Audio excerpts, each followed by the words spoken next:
What is the solution set for the equation, for the above equation? Okay, so the above equation is saying x minus 5 equals square root of x minus 3. And it's asking me out of these answer choices, which of these values of x can I throw in for that equation? Instead of trying to solve for this algebraically, what I'm going to do is I'm just going to go down my answer choices one at a time. I'm going to plug them for x and see which ones work out. So A is saying negative 4. Let's throw a negative 4 in there. Negative 4 minus 5. So let me just do it over here. So negative 4 minus 5 is going to be negative 9.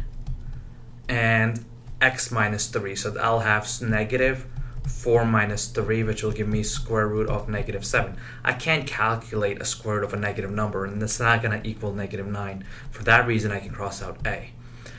I can also do another thing at this point. I know that negative 4 is not a possible solution to this, and for that reason, also cross out D, because D includes negative 4. D is saying negative 4 and 7 are both possible values of x. So now I'm narrowed down to B and C. Now let's try 7. So now 7 minus 5, I know is 2. And then square root of 7 minus 3, which is square root of 4, is also 2. So I know that 7 has to be one of the possible values of x.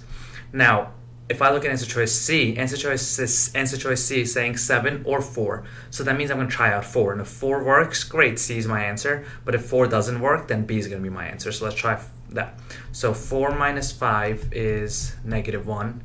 And on this side, I have 4 minus 3, which is just square root of 1, which is 1.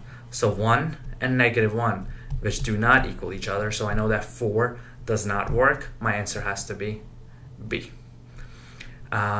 Level on a scale of 1 to 5, I'd say close to a level 3, level 4, but really not that bad if you can use a strategy of working backwards and working from the answer choices.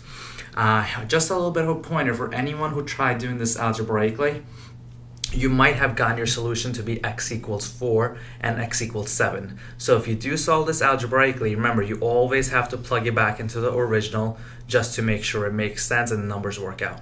And if they don't, that's how you would know that 4 doesn't work and 7 would be the only one that works out. Answer choice B.